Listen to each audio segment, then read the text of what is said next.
On dira tout forcément que c'était un match, on va dire, de grande frustration parce qu'on sentait et on voyait déjà que les Guépards étaient quand même bien partis pour l'emporter. Mais à l'arrivée, ils ont été tenus en échec. Alors pourquoi un résultat frustrant? Tout simplement parce que déjà, les Guépards menaient au score. Ils avaient quand même un score confortable, un avantage confortable pour l'emporter à l'arrivée. Mais à cause, on va dire, de quelques erreurs, à cause également on va dire, d'un excès de confiance et d'un mauvais coaching, on va dire ça comme ça, eh bien, les Guépards ont été rejoints au score. Et comme je l'ai dit tantôt, lorsque vous menez au score par 2-0 après 36 minutes de jeu, et que vous vous faites rejoindre au score, cela s'appelle tout simplement de la frustration. Et comme vous l'avez dit également dans votre question, je pense qu'on a failli même, on va dire, la défaite parce que, on va dire, les Zimbabwéens ayant eu la chance et ayant eu également la capacité d'égaliser, avaient le vent en poupe et ils étaient prêts tout simplement à réellement en découdre avec le Bénin et pourquoi pas marquer un troisième but. C'est vrai que chaque sortie, normalement, est une occasion pour rafler des points. On ne va pas revenir sur la sortie de la dernière fois où ils auraient pu avoir les 3 points avec le Zimbabwe. Mais j'ai toujours foi en cette équipe béninoise. C'est jouable. C'est vrai qu'il y a beaucoup de matchs après à jouer, mais c'est jouable. L'Afrique du Sud, on peut toujours arracher cette victoire à l'Afrique du Sud. Aujourd'hui, le football, c'est pas seulement sur le papier, c'est sur le terrain également. Et il n'y a plus de petites équipes.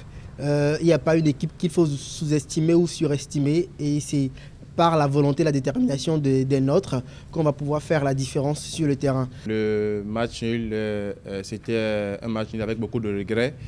Ils ont eu le temps quand même d'ici d'avoir quelques jours pour pouvoir se remettre à plat, pour pouvoir revenir en de meilleurs sentiments. Ils ont travaillé.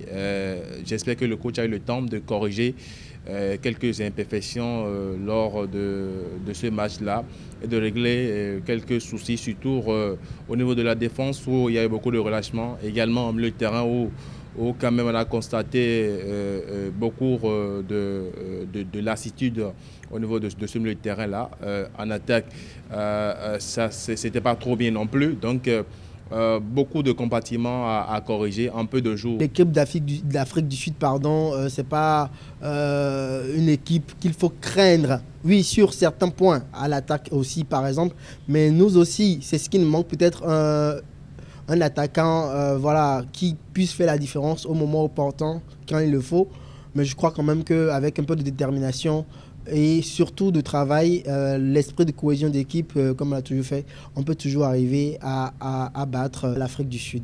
Je crois que demain, ils auront le soutien du public ivoirien qui est devenu pratiquement le public béninois actuellement pour les pousser à la victoire. Je crois que quelque chose est possible demain face à cette équipe d'Afrique du Sud. C'est vrai, l'Afrique du Sud a gagné son match de la 5e journée.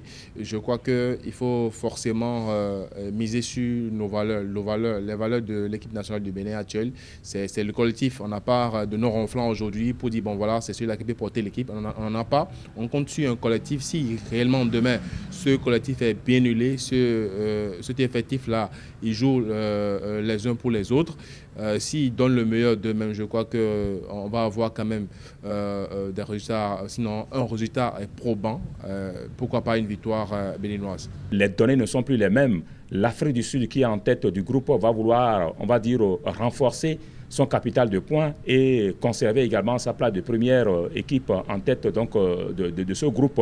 Et je pense qu'avoir un peu la manière dont le Bénin a joué ce match-là contre le Zimbabwe, il va falloir certainement resserrer les boulons. Il va falloir être encore plus éveillé. Il va falloir encore jouer ce match-là autrement que le match contre le Zimbabwe. Parce que les deux équipes ne sont pas les mêmes et l'enjeu n'est plus le même. L'Afrique du Sud aujourd'hui se retrouve à un niveau donné où elle sait que si elle gagne ce match-là, eh bien, elle va renforcer, elle va, on va dire, conforter sa place en tête de classement. Et pourquoi pas s'ouvrir déjà le chemin pour la qualification au mondial. Alors, donc, il va falloir forcément donc, que les garçons et également l'encadrement technique, autrement dit les Guépards, et l'encadrement technique se disent tout simplement qu'ils doivent jouer doublement ce match-là que le match contre le Zimbabwe. Donc, c'est d'autres données qui s'affichent, c'est d'autres difficultés qui s'affichent, j'ai envie de dire, parce que la difficulté, elle est là. L'Afrique du Sud a vu déjà le Bénin jouer à domicile, donc à Durban. Forcément, donc, les techniciens sud-africains ont pris bonne note. Ils savent aujourd'hui les forces et les faiblesses de l'équipe du Bénin. Ils viendront donc mettre les schémas tactiques en place en conséquence de ce qu'ils ont vu contre le Zimbabwe.